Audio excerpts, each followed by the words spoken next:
ya no se... Ajá, para más fácil, ¿no? Ok. Bueno, ya están todos, chicos. Acomódense. No estén tan juntos. Ok. ¿Los de casa nos escuchan? Sí, doctora. Sí, doctora. Bueno, vamos a hablar, el último tema es muerte cerebral, ¿ok? Entonces, vamos a empezar. Bueno, la definición de muerte cerebral es que haya una ausencia total de cualquier respuesta neurológica integrada en el encéfalo, pero que también incluya las partes que no son como tal el cerebro. Entonces, tiene que haber una disfunción del cerebro, del tallo cerebral y del cerebelo. Aquí se salva la médula espinal, ¿ok? Entonces, debe de excluirse también causas que puedan ser reversibles. Entonces, para que sea muerte cerebral, tiene que ser una ausencia total de respuesta neurológica, pero de causa irreversible, o sea, que el paciente no regrese. En estas causas tenemos que descartar, por ejemplo, que tenga una intoxicación, que tenga hipotermia, que tenga medicamentos que impidan esa respuesta, como cuando nosotros estamos anestesiados, por ejemplo, ¿sí? Y esto es importante porque generalmente estos pacientes van a estar en las terapias intensivas y pues normalmente los tenemos sedados o anestesiados. Entonces, esas partes se tienen que retirar para poder decir el paciente está en muerte cerebral, ¿ok? ¿Por qué es importante? Siempre les hablo de por qué es importante saber los diagnósticos, ¿sí? Porque la muerte cerebral, dice el 14% de los pacientes que mueren en una sala de terapia intensiva pueden cursar con muerte cerebral. Representa hasta el 30% de las unidades de cuidados intensivos cuando son exclusivamente neuroquirúrgicas, ¿ok? Y el diagnóstico temprano nos permite que podamos tener la viabilidad de órganos para utilizarlos para donación, para trasplantes, pues. Entonces, es importante hacer el diagnóstico. Bueno, hablando un poquito de los antecedentes históricos y no como tal de la muerte cerebral, sino de la muerte en general, porque toda la vida, o sea, desde la prehistoria se puede decir, ha sido complicado determinar la muerte. Ajá. Entonces, cuando nosotros, si ahorita pensamos, bueno, ¿cuándo está muerto alguien? A lo mejor ustedes en sus ideas pueden imaginarse, bueno, pues cuando deje de funcionar el corazón, cuando deje de funcionar la respiración, pero pues es difícil decir cuando deje de funcionar el cerebro. Ajá, entonces, esto viene desde mucho tiempo y aquí, por ejemplo, les pongo que los griegos, ellos pensaban que teníamos tres espíritus, uno natural, uno vital y uno intelectual o espiritual, que nos mantenía vivos, ¿ok? Y ellos decían que la vida estaba en el corazón y cuando este dejaba de funcionar, entonces la persona había fallecido, exclusivamente del corazón, ¿ok? Nos vamos a los judíos, ellos decían que la vida estaba en la respiración, o sea, si no respirabas no vivías, ¿no? Y, por ejemplo, Maimónides decía, si no se detecta la respiración en la nariz, la persona está muerta. Y ustedes a lo mejor en las películas habían visto que pues la gente se acerca y trata de escuchar, ¿no? Si respira o les ponían un espejito para ver si se empañaba el espejito y con esas formas decían, no, pues está muerto, ¿no? Entonces, la ausencia de respiración es igual a muerte.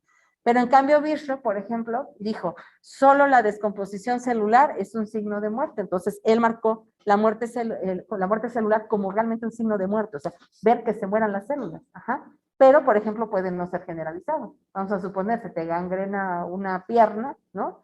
Entonces, pues tienes muerte celular en esa pierna, pero no está muerto todo el sujeto. Entonces, es para que ustedes vayan viendo cómo puede ser de complicado diagnosticar la muerte, ¿no?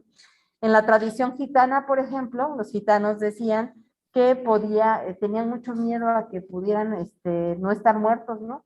Entonces, por ejemplo, si se le moría a una mamá a su hijo, pues entonces ella le picaba los pies y si la sangre que salía era roja, ¿sí? Entonces decía, pues no está muerto y está en un estado, por ejemplo, de catalepsia. ¿Por qué ponían la sangre roja? Bueno, pues cuando la sangre no está oxigenada, ¿de qué color se pondrá? Oscura, ¿no? Y entonces si la ven clara, ellos decían, bueno, pues entonces todavía sigue oxigenando, sigue pasando oxígeno y pues entonces no está muerto. Y pues igual ha habido muchas fantasías de, por ejemplo, de los entierros de las personas que fueran, que estuvieran vivas y que pues tuvieran un estado de catalepsia, o sea, que aparentaran la muerte, ¿no? Y por eso se hicieron muchas conductas, ¿no? Por ejemplo, el velar, ¿no? Ahorita cuando alguien se muere, pues lo velan 24 horas, ¿no? Eso de velarlo empezó porque pues había casos en que, por ejemplo, el paciente aparentaba estar muerto, le tomaban pulso, veían respiración, y pues lo ponían al ataúd y luego pues despertaba. Entonces dijeron, no, pues hay que velarlo porque despierta 24 horas. Ahí empezó el velatorio. O como les puse en el dibujito final, pues que ponían en los ataúdes una campanita, ¿no? Para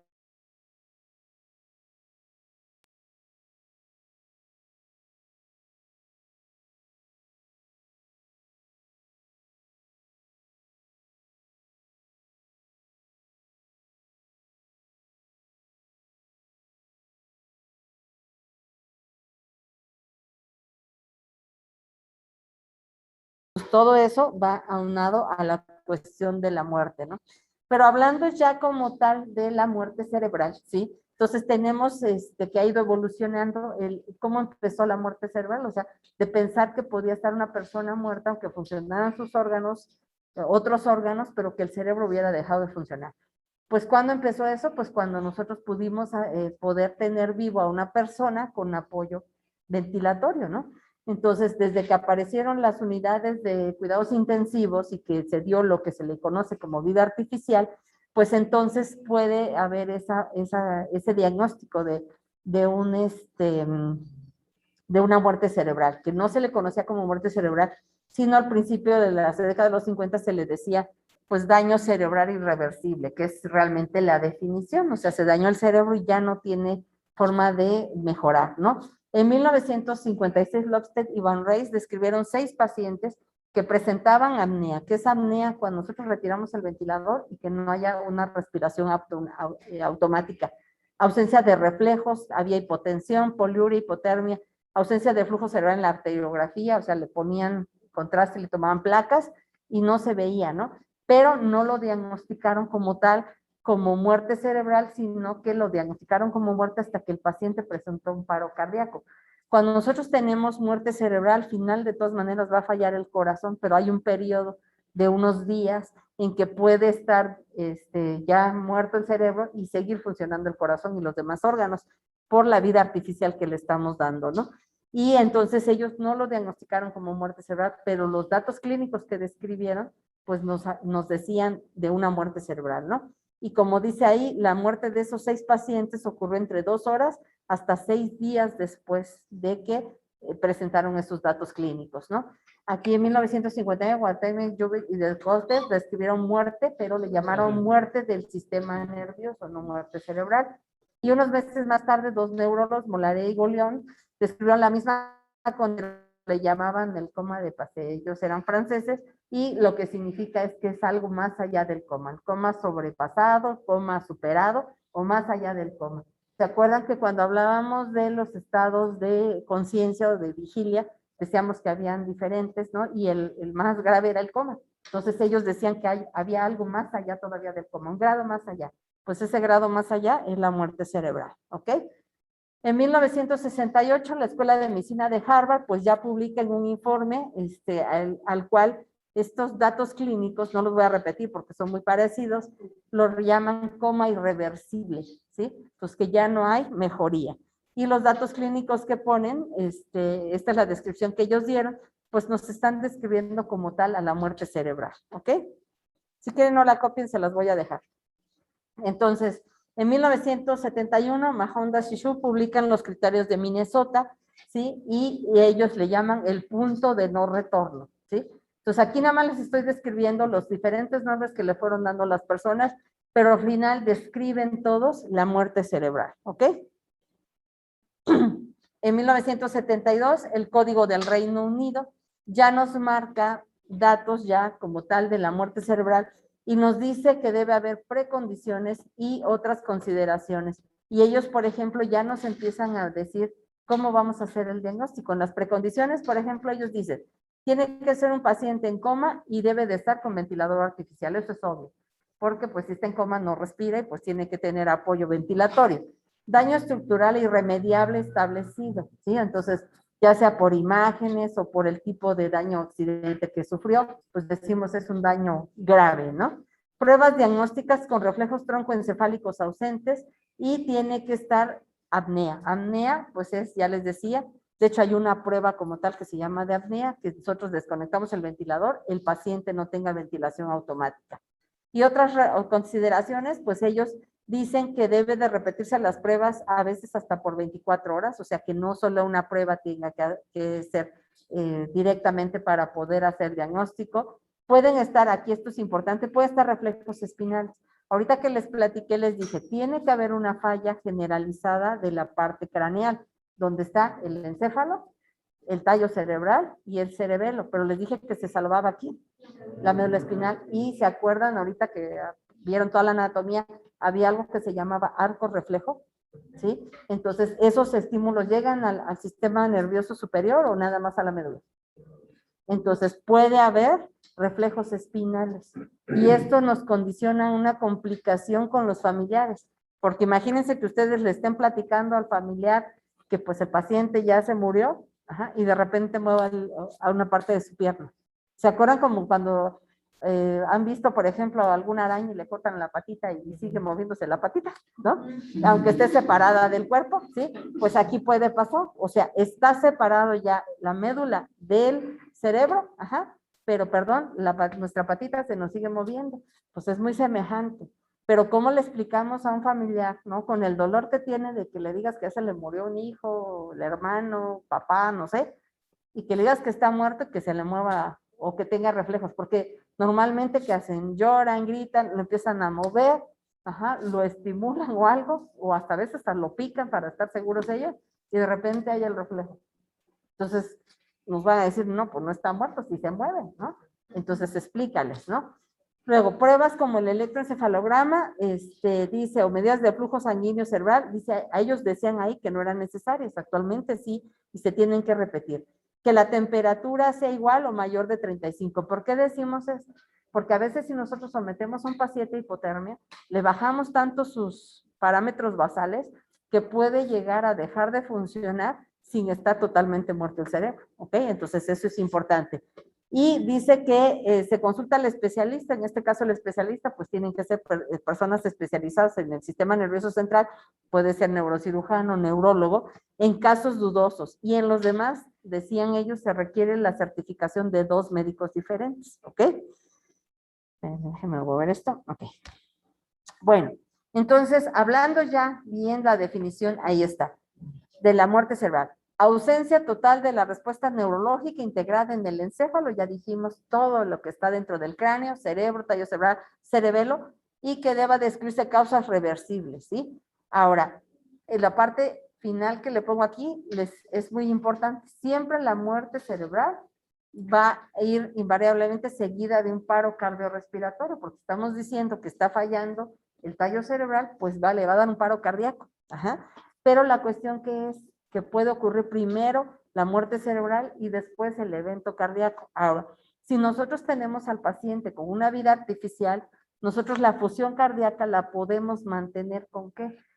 Pues con lo que normalmente el cerebro le manda los transmisores al corazón para que funcione. Entonces, esos medicamentos se llaman aminas, por ejemplo. Si nosotros le estamos pasando aminas al paciente, pues el cerebro no va a, el corazón no va a saber que está desconectado el cerebro, pues me sigue mandando de que yo siga latiendo, va a seguir latiendo, ¿sí? Y no se va a dar cuenta de que está desconectado del cerebro. Entonces puede seguir su función cardíaca, así como también podemos seguir con las funciones de los demás órganos. ¿Por qué? Porque nosotros le vamos a dar glucosa, le vamos a dar electrolitos, le vamos a dar las aminas y pueden seguir, pero es por un tiempo corto y normalmente eso es lo que hacemos. ¿Por qué los mantenemos a veces vivos? Precisamente por lo que le decía de la donación de órganos, ¿no? Pero al final siempre va a ocurrir el paro de todas maneras respiratorio, aunque le demos o no le demos tratamiento, ¿ok? Bueno, causas múltiples, ¿no? Todo aquello que dañe en una forma grave al cerebro. Puede ser isquemia, se nos infarta la mitad del cerebro, ¿no? Como se los pongo allí, un infarto amplio nos puede dar esto. ¿Por qué? Porque aunque sea de un solo lado, con el edema que va a proporcionar, va a empujar todo el cerebro del otro lado y al final se van a dañar los dos, ¿no? Entonces eso, una hemorragia, imagínense aquel tamañote de hemorragia, pues todo se hernía, se va al otro lado, y como es una caja cerrada, algo que aumenta de volumen, pues va a empujar todo lo demás, pues va a terminar matando al paciente, ¿no? Aquí trauma craneoencefálico puede ser desde un accidente automovilístico grave como los que vimos cuando vimos trauma, o como esto, por ejemplo, que nos atraviese un proyectil de lado a lado, pues normalmente nos puede dar muerte cerebral o la muerte espontánea desde que nos disparan, ¿no? Un edema cerebral generalizado, como estamos viendo ahí, y como habíamos visto, los tumores muy graves del cerebro, como por ejemplo lo que platicábamos del glioblastoma multiforme, ¿no?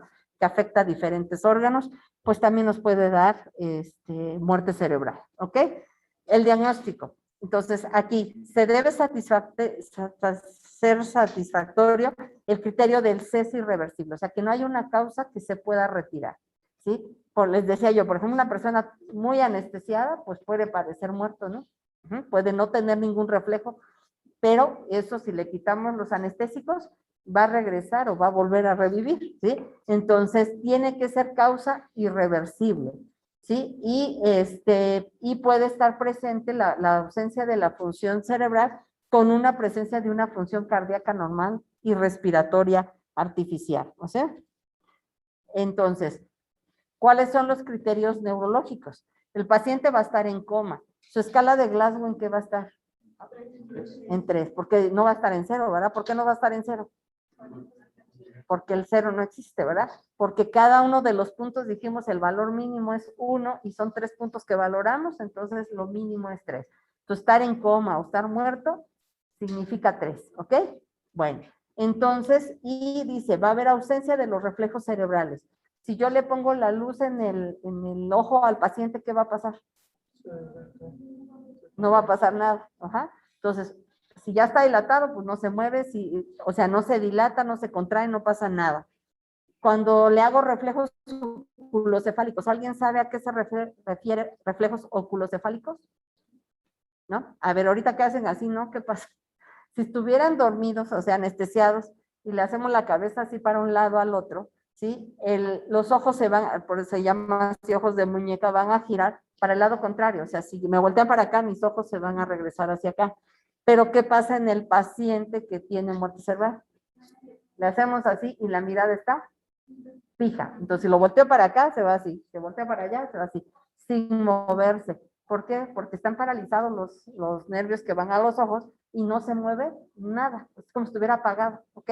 En cambio, si no lo tuviera, pues con el movimiento se van a mover los ojos. Entonces, yo le muevo la cabeza al paciente que tenga el tubo conectado y no se mueven los ojos. Los óculo-vestibulares, ¿a qué se referirá eso? ¿Alguien que esté en casa?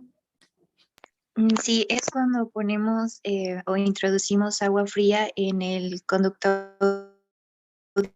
auditivo del paciente y bueno, lo normal sería que se produjera nistagmo, pero en la muerte cerebral. Exactamente. Entonces, si nosotros le ponemos una solución al paciente en el oído en forma rápida, normalmente se mueven los ojos rápido, como dijo su compañero, se producen nistagmos, ajá. Pero si lo hacemos aquí, no se mueve nada, se queda paralizado. El reflejo corneal, ¿qué va a pasar aquí? ¿Alguien que me diga? A ver, doctor. Tú, ajá. Ángel, ¿no? Sí. A ver, Ángel. Ok, bueno, nos habían explicado que la proteína no va a haber como un reflejo. Pero corneal, ¿a qué se refiere? ¿Qué harías en el reflejo corneal? ¿Cómo? ¿Sabes cuál es la córnea? Lo transparente, ¿verdad? Que donde está el color de tus ojos. ¿Cómo exploras el reflejo corneal? A ver, doctor.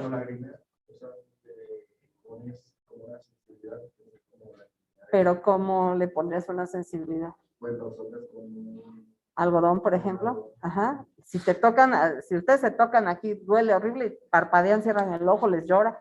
Entonces, si nosotros agarramos así un algodoncito y lo hacemos una tirita y le tocamos, no le van a tocar todo, nada más la orillita de la córnea, pues normalmente el paciente tiene que parpadear o le lagrimea el ojo. Aquí, ¿qué le pasará?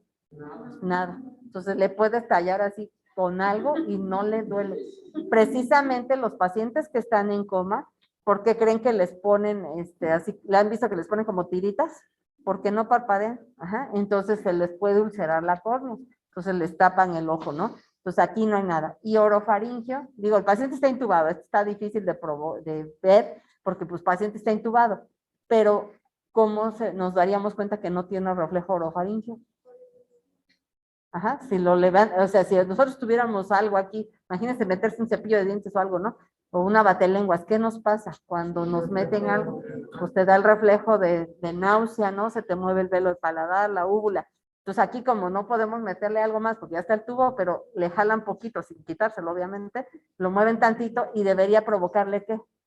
Pues algún movimiento como que si quisiera toser. Si no hay nada, pues no siente, ¿ok? Y ahí viene el reflejo respiratorio, el test de apnea. Entonces, normalmente, digo, vigilando los otros signos vitales, porque tenemos los monitores, desconectamos el ventilador, ajá, lo quitamos y esperamos de 3 a 5 minutos y ver si hay algún movimiento o si empiezan a bajar los parámetros, pues lo volvemos a conectar, obviamente, ¿verdad? Bueno, entonces dice, los criterios que vamos a tomar en cuenta para saber que está en muerte cerebral, bueno, primero, la causa del coma es suficiente para perder las funciones cerebrales. El que les mostré que tenía un balazo de un lado al otro, ¿ustedes creen que esa es una causa para que se muera el cerebro? Sí, pues sí. Los tumores, los infartos, las fotos que vimos en la etiología, pues dice uno, cualquiera de esos, sí pensaría uno, pues sí, ya el cerebro ya no funcionó, ¿ok? Exclusión de una posibilidad de recuperación y descartar, por ejemplo, que el paciente no sea drogadicto, que no esté intoxicado con alcohol, que no tenga una hipotermia severa, que no esté en choque de algún tipo, ya sea anafiláctico, hipovolémico, o sea, que no le esté llegando bien la sangre. Entonces, si descartamos todo eso, pues podemos decir, bueno, entonces si tiene todo bien, está bien la volemia, está bien la presión arterial, está bien la glucosa, no tiene ya medicamentos, entonces si no despierta, pues algo está pasando, ¿no? Dice, el cese de las funciones persiste tras un periodo de observación. Nosotros cuando nos llaman y nos dicen, yo creo que está en muerte cerebral, porque ya los doctores que lo están vigilando, que normalmente son los de las terapias, nos llaman a los neurólogos o neurocirujanos a revisarlo. Entonces nosotros llegamos, le hacemos la exploración neurológica y decimos, bueno, sí, no hay ningún reflejo, ningún movimiento, nada. Pero le revisamos en el expediente y pues todavía está sedado. Entonces le pedimos al médico de terapia, hay que quitarle todo, ¿no? Y tenemos que fijarnos qué medicamentos tiene para poder saber en qué tiempo se retiran esos medicamentos. Hay medicamentos que tienen corta duración, por ejemplo, ustedes si están nerviosos y se toman un sedante, pues no dura más de 8 horas, ¿no? Pero si usa un anestésico a lo mejor dura más, entonces tenemos que ver cuál es la vida media del fármaco para decir, bueno, pues entonces lo reviso hoy y voy a venir a revisarlo mañana 24 horas después o 2 días después, depende de en lo que sale todos los medicamentos y poderlo ver sin nada de sedación, ¿ok? Cuando el electro es plano, entonces se observa durante 6 horas. Eso es otro estudio, ¿no? Entonces hacemos un electrocefalograma, pues es igual que el electrocardiograma. Entonces cuando ven las novelas, no se me estén durmiendo niños. Cuando vemos las novelas, ¿cómo ven cuando ya se murió ahí en la telenovela? Está en el monitor, el corazón, y luego ven plano. Pues igual aquí, si nosotros hacemos un electro, ya saben que vamos a ver las ondas eléctricas del cerebro, igual que las del corazón, y entonces nos va a salir plano. Si lo vemos plano, entonces hay que repetir el estudio nuevamente. Si no tenemos electro, entonces debemos observarlo clínicamente 12 horas, ya sin medicamentos, para ver si volverle a hacer todas las pruebas y ver si responde. Cuando dice hay anoxia cerebral, a la observación clínica durante 12 horas, menos si se hace alguna otra prueba. Entonces, si ya vemos que ya tiene, por ejemplo, un infarto cerebral, le hicimos pruebas de pasar contraste y no pinta el cerebro, pues y si no tenemos electro, tenemos que revisarlo 12 horas por lo menos, ¿ok? ¿Cómo hacemos el diagnóstico del cese de flujo sanguíneo cerebral? Veíamos hace ratito lo del ataque isquémico transitorio, pues tenemos que confirmar si pasa o no por las mangueritas el flujo sanguíneo, ¿no? Entonces tenemos la angiografía, gammagrafía y el Doppler transcranial. Entonces todos estos vemos cómo pasa el agua por las mangueras. En el Doppler, pues vamos a ver que no logramos pasar más allá arriba porque está hinchado todo, pues da cuenta que se aprietan todos los vasos sanguíneos. La angiografía, pues al tratar de ponerle contraste, ya sea por angiografía, por tomografía o por resonancia, pues no se van a pintar los vasos. Y la gammagrafía igual. Aquí les pongo un ejemplo. Esta de acá, del lado izquierdo, pues es una arteriografía normal. Pueden ver ustedes cómo se pinta y todos los vasitos. Y en el otro lado, pues alcanzan a ver. Aquí llegan por la parte de las carótidas, inyectan el contraste y no pasa más allá. O sea, se pinta aquí, pero no se pinta para arriba. ¿Por qué? Precisamente por todo el edema cerebral que está, impide el paso del contraste, ¿ok? Bueno, si hacemos la gammagrafía, digo, este ya es un estudio muy sofisticado, se ha hecho en casos, pues sobre todo cuando hay demasiada duda con los familiares, o pues a lo mejor es un artista, alguien importante, un político, no sé, y pues quieren estar totalmente seguro, pues sí, aquí le van a inyectar un radiofármaco, o sea, algo que tiene radioactividad, y fíjense cómo el fármaco pinta, bueno, el tórax, la parte de la cara, y pinta la piel, ajá, pero el cráneo que ven, nada, está blanco. ¿Por qué? ¿Por qué pintará por fuera? Porque esa está irrigado por otra arteria, ¿verdad? Entonces, no por las carótidas internas. Entonces, la parte externa, la piel y eso, pues sí se pinta porque es otra carótida la que la irriga, pero dijimos que era la externa, por ejemplo. Entonces, ahí podemos ver la piel, si ven el marquito de la cabeza, pero no ven nada en el cerebro, está como, así como el de Simpson, ¿se acuerdan cuando sale sin cerebro? Pues así está esto, ¿ok? Bueno, para que se recuerden. Bueno, entonces realmente el diagnóstico no es tan complicado llegar al diagnóstico. ¿Cuál es realmente el problema? Dar el informe, ¿ok? Porque nosotros podemos llegar y decir, tiene muerte cerebral y ya, pero el informe. ¿Y por qué es importante? Como les decía, pues los pacientes que normalmente cursan con muerte cerebral y de una causa que específicamente afecta al cerebro, pero no afecte a los demás órganos, pueden ser candidatos para dar donación de órganos, ¿ok? Pero pues imagínense el dolor de una familia de saber primero que ya falleció su familia. O sea, imagínense que lleguen y les digan, falleció un familiar. Y todavía que vaya el comité de trasplante y le diga, ¿pueden donar órganos? Pues es realmente muy complicado. Entonces, toda la cuestión de la muerte en general, pues está muy complicado. Y aquí entra algo que se llaman los dilemas éticos. Porque sobre todo aquí en este país que no está muy bien fundamentado todo, y yo creo que en el mundo en general. ¿Sí? Lo primero, pues bueno, en la muerte cerebral, ¿qué cosas son importantes? Aquí les puse, ahorita vamos a hablar un poquito de cada una de estas cosas. Bueno, lo primero, ensañamiento terapéutico, ahorita lo vamos a platicar. ¿Eso qué quiere decir? Que a veces nosotros como médicos estamos a la idea de que tenemos que salvar la vida, ¿no? Y a veces también tenemos que entender cuando ya no hay posibilidades y ser honestos con nosotros mismos y con los familiares y decir, ya no hay más nada que ofrecer, hasta aquí vamos a parar y ya no seguir haciendo más allá de lo que no se puede. Acá la eutanasia en México no existe. O sea, una persona que está sufriendo, no podemos nosotros ayudarlo al bien morir, como dicen, ¿no? Entonces, luego, la muerte encefálica va muy de la mano con la donación de órganos. Les decía, generalmente la muerte cerebral, vamos a imaginarnos un muchacho joven que tiene un accidente en moto, ¿no? Y perdón, se desgració toda la cabeza y el cerebro.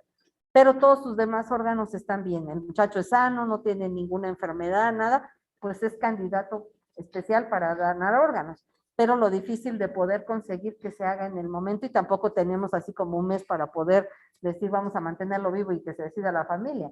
Son horas, son máximo días, ¿no? Entonces es complicado esta parte que nos toca vivir, ¿no? Desconectarlo del ventilador. Bueno, ya dijimos, ya falleció el paciente, no es lo mismo que le dé un paro cardíaco y dejó de funcionar el corazón, ¿no? Y pues ya pasamos al familiar y se da cuenta que ya no respira, que ya el corazón no funciona, pues ya. Pero aquí el corazón sigue latiendo, o sea, en el monitor sigue teniendo latido porque lo estamos manteniendo, sigue respirando porque no lo hemos desconectado, o sea, vemos cómo se mueve el tórax. Dijimos, puede tener movimientos en las extremidades por reflejos, pero ¿cómo le decimos al familiar si ya no se va a hacer nada? Pues sabe que ya lo vamos a quitar el ventilador. Entonces, ¿qué piensa el familiar? Que nosotros estamos matando o asesinando a su familia. Entonces, complica ese momento, ¿no? Porque tiene que estar muy convencido y sobre todo cuando por muchos medicamentos se han manejado comas de mucho tiempo de evolución. Ustedes sabían, por ejemplo, artistas, ¿no? Que los han mantenido por años. Y llegar al momento de decir, pues ya llegamos al límite y lo vamos a retirar, está complicado mantener la vida artificial. Tener un trato digno, ¿sí? Entonces, a pesar de que el paciente no se pueda defender, ¿sí? Porque él ya no puede hacer nada, nosotros tenemos que cuidar de esa integridad del paciente.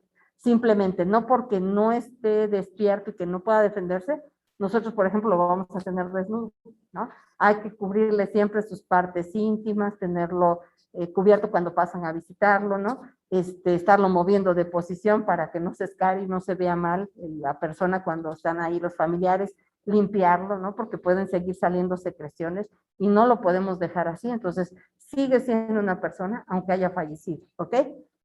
Y ahorita vamos a platicar de la objeción de conciencia, ¿a qué se refiere? Esto se da tanto en el médico como en el paciente, en los familiares, y hablar un poco de si existen las leyes adecuadas que nos protejan a todos. Bueno, voy a hablar un poquito más de los términos más importantes y que nos sirve para todos, conciencia de esta parte, ¿no? Entonces, el ensañamiento terapéutico, sus sinónimos son, como se los pongo ahí, encarnizamiento, empecinamiento y obstinación terapéutica. Con esos nombres se conoce.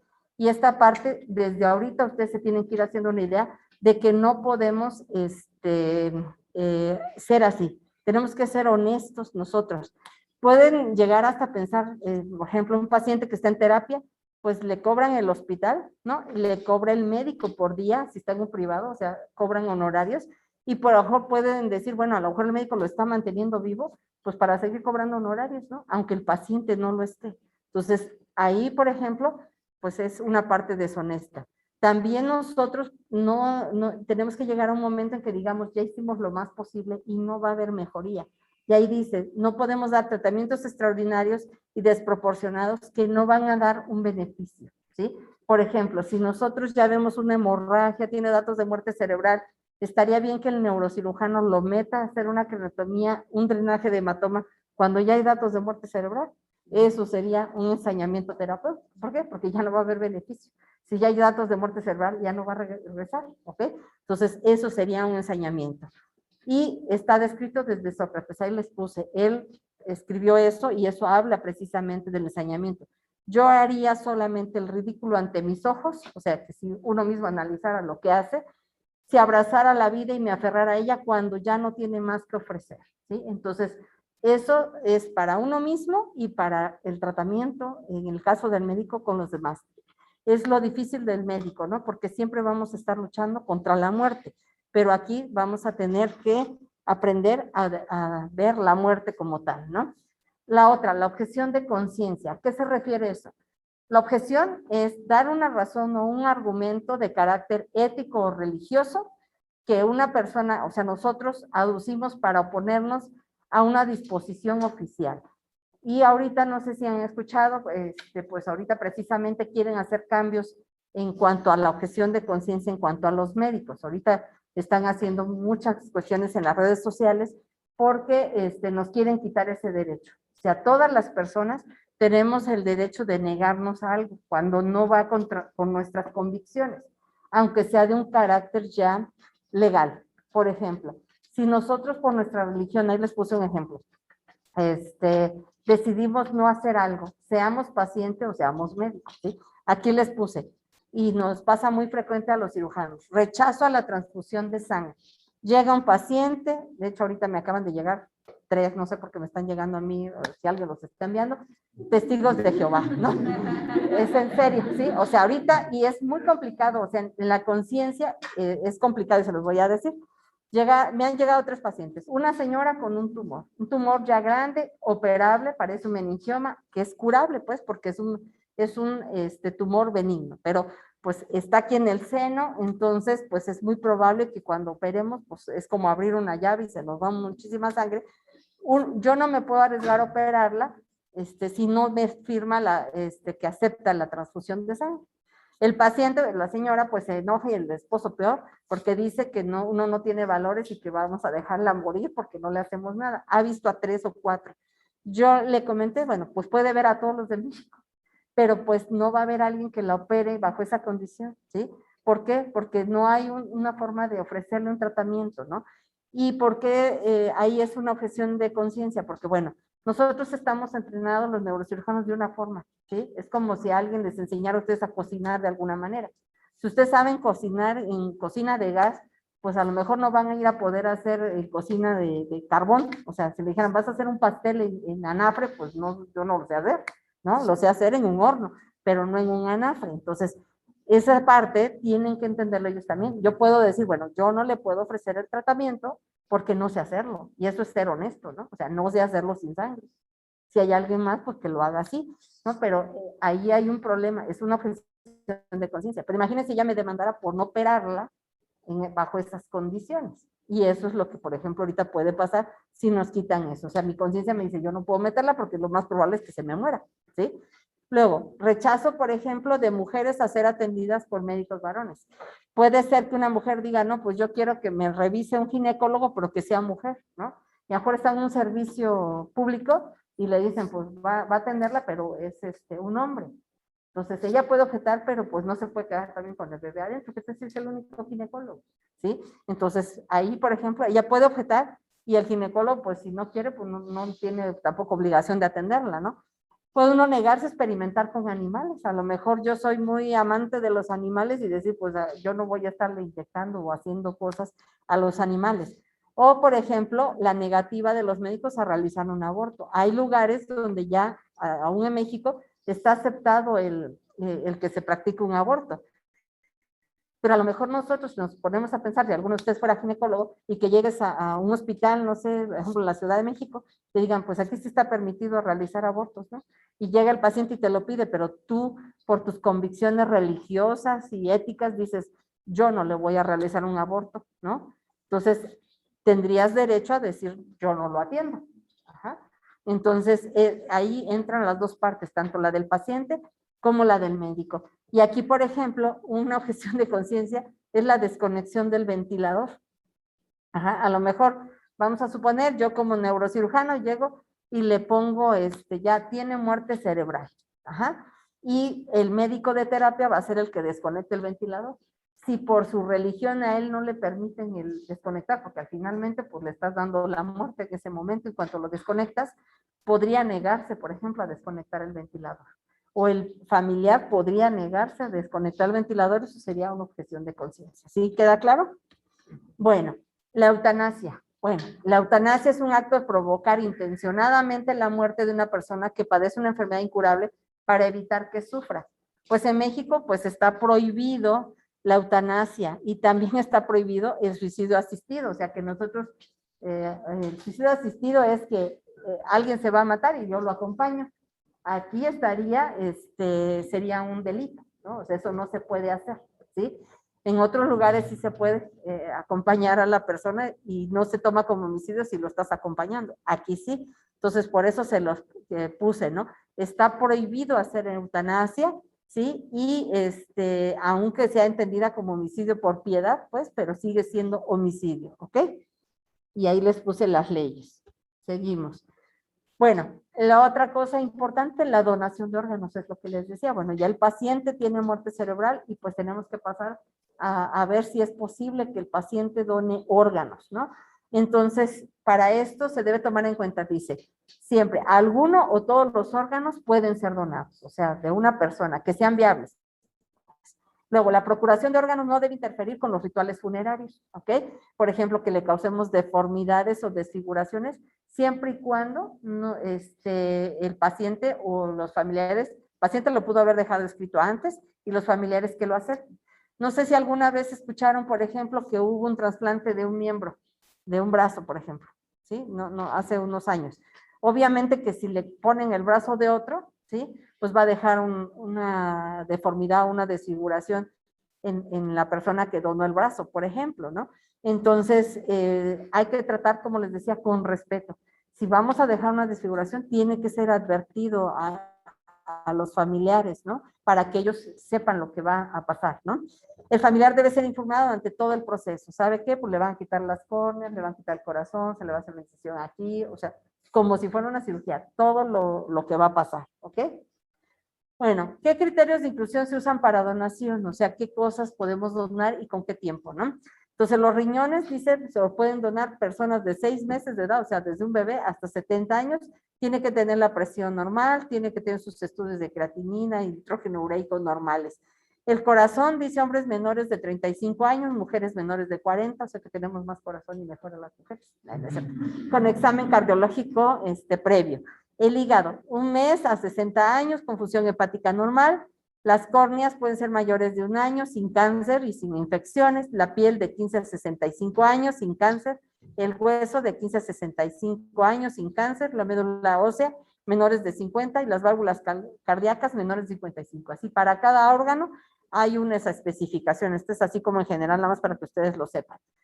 Los criterios de exclusión para donación. Bueno, personas que tienen infección, por ejemplo, tiene SIDA, tiene hepatitis, pues no va a donar, ¿verdad? Tumores malignos, excepto los que estén limitados al cerebro.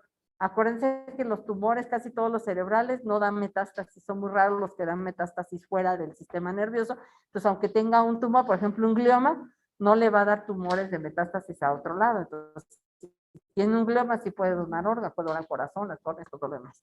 Enfermedad en los órganos considerados a donar, o sea que pues no va a donar el corazón si tiene una cardiopatía, ¿verdad? Entonces, tiene que estar sano. Y relativas, por ejemplo, que tenga hipertensión no tratada o hipotensión. ¿Por qué? Por el riesgo de que se pudo haber dañado con isquemia ese órgano, ¿sí? Entonces hay que revisarlo.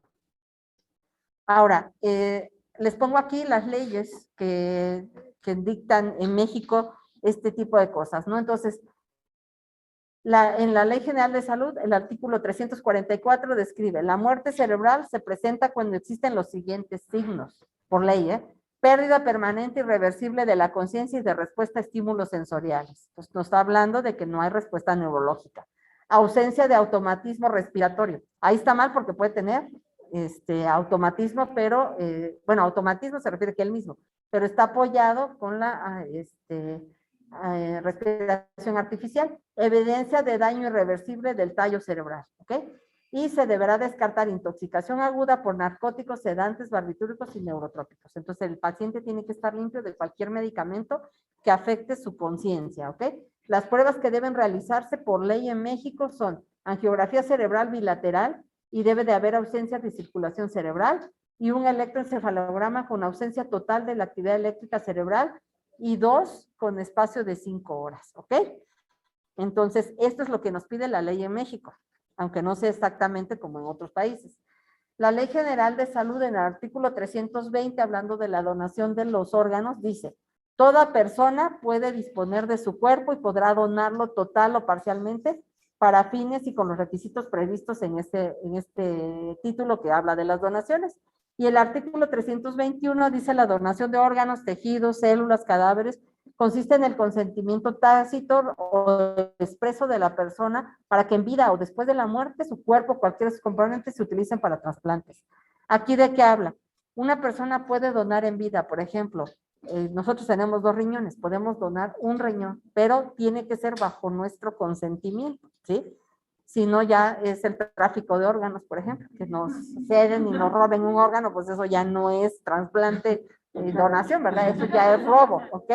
Entonces, y cuando también fallece, lo tenemos que dejar explícito, ¿sí? Ahora, muchas veces pues nosotros fallecemos y no dijimos a nadie que queríamos donar órganos. En ese caso son nuestros familiares directos los que tienen esa responsabilidad legal. Y ahí empiezan otros problemas, porque vamos a imaginarnos, por ejemplo, una mujer, ¿sí? Una mujer tiene a lo mejor esposo y tiene sus padres, ajá. Entonces, al estar casada, ¿quién tendría la responsabilidad legal de ella? El esposo. Si el esposo dice, se donan los órganos, aunque los papás se pongan parado de puntas, se donan los órganos, porque es la responsabilidad legal, es del cónyuge, ¿ok? Entonces, por eso es muy importante. Ahorita, pues tenemos que hacer nosotros desde médicos y como sociedad, pues tener que ir haciendo, pues, a la idea de que debemos de donar órganos, ¿ok? Entonces, si esa es nuestra decisión, debemos ir hablando con nuestra familia, ajá, de decirle, yo quiero donar órganos y qué partes me gustaría donar, o sea, todo eso lo podemos ir platicando, para que cuando, si llega a pasar algo, pues ellos puedan tomar esa decisión en base a lo que queríamos, así como nosotros decimos, yo quiero que me entierren o quiero que me cremen, ¿no? O sea, tenemos esa decisión. A lo mejor ya muertos, pues ellos harán lo que ellos quieran, ¿no? Y hay veces que la ley nos pasa por encima, ¿no? Porque a lo mejor ahorita, ustedes imaginarán con el COVID cuántos quisieran o ya tenían planeado el entierro, y pues si le dio COVID, ¿qué? Pues ya no fue tu decisión, pasó el Estado por encima o la salud por encima y te dicen, pues vas a incinerar. Y muchos a lo mejor, ahí por ejemplo empieza la cuestión de la conciencia, ¿no? De que el familiar puede decir, es que mi hija o mi esposo o mi mamá quería que la enterrara y no quería que la incinerara. Y puede objetar eso, pero está pasando la ley por encima. ¿ok? Igual aquí, nosotros tenemos que irlo platicando porque estos son los inconvenientes. Y nosotros como médicos tampoco podemos obligar o forzar a que se hagan las cosas, ¿no? Entonces, esa parte la tenemos que tener muy clara. El artículo 330 habla de que a ver, déjeme pasar por acá porque no veo. Los trasplantes de órganos, tejidos y células en seres humanos pueden llevarse a cabo si son satisfactorias las pruebas realizadas para ese efecto, si no representan un riesgo para la salud y vida del donante y del receptor. Siempre tenemos que garantizar lo más que siempre hay riesgos, ¿no? Pero pues si alguien va a donar, imagínense que va a donar un riñón y que pues se nos llega a morir el que dona, pues tenemos que garantizar lo mejor posible que no haya riesgo tan grave para el donante y para el que lo recibe. Y siempre que exista una justificación de orden terapéutico, o sea, no le vamos a cambiar el órgano más porque quiere otro corazón diferente, ¿no? Sino porque haya una necesidad. Y la obtención de órganos y tejidos se hará preferentemente de sujetos en los que ya se haya comprobado la periodo de vida. Así marca la ley, pero les digo, desde hace mucho se está haciendo donaciones de vivo a vivo. Por ejemplo, en el hospital que yo estaba, en el Infantil de México, desde hace muchísimos años, se hacían, por ejemplo, donaciones de hígado. O sea, la mamá o papá le donaban un pedazo de hígado al hijo, ¿no? O los riñones, pues digo, se hacen en vida.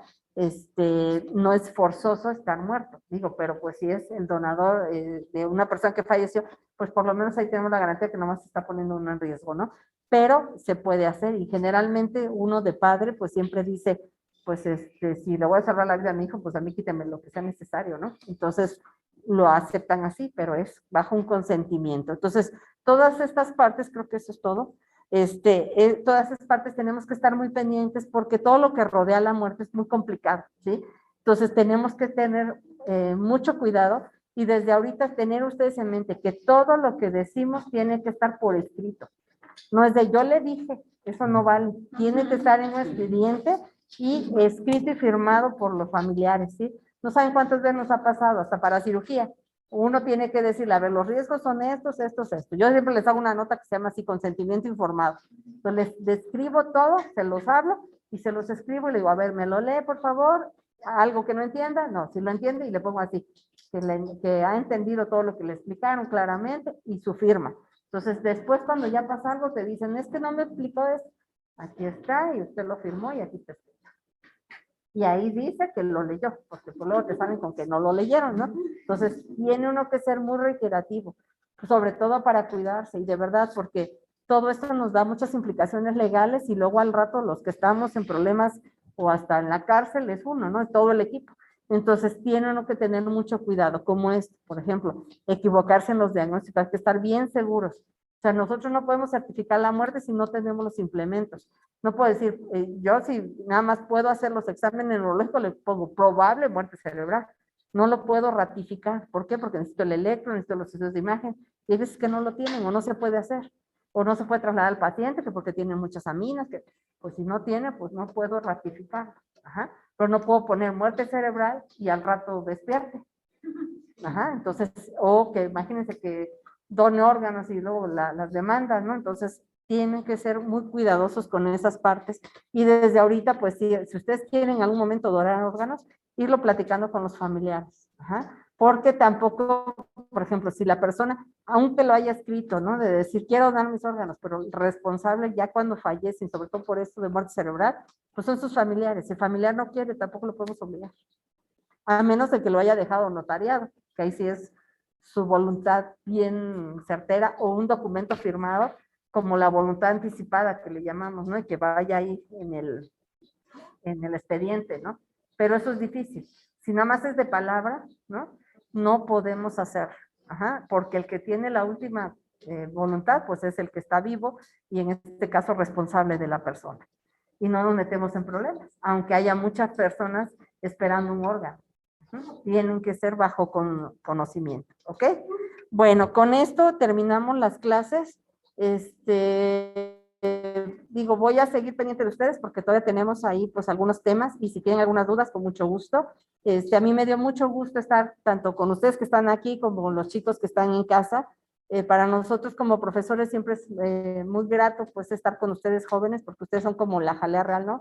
Que nos inyectan energía a nosotros que ya estamos más grandes, tampoco es que estemos tan viejitos, no, pero es un gusto realmente. Para mí es importante pues comentarles, ustedes están jóvenes, a lo mejor no son todavía tan maduros, pero van a ser los médicos y van a ser quienes van a tener en sus manos la salud de las personas en adelante, y desde ahorita tienen que hacerse esa idea que ustedes van a ser quienes den salud, ¿sí? Y entonces se tienen que preparar. Ya no estamos en la prepa, ya no estamos en la secundaria, que se llama le copio al de al lado, ¿sí?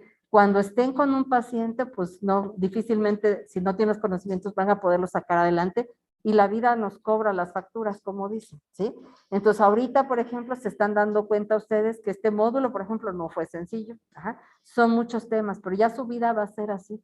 Todo el tiempo van a estar estudiando. A lo mejor ya no pueden salir tanto a fiestas y con los amigos y estar en el relajo, ¿no? Porque todo el tiempo tenemos muchas ocupaciones. Pero si realmente esto les apasiona, les va a dar muchas gratificaciones. Ajá.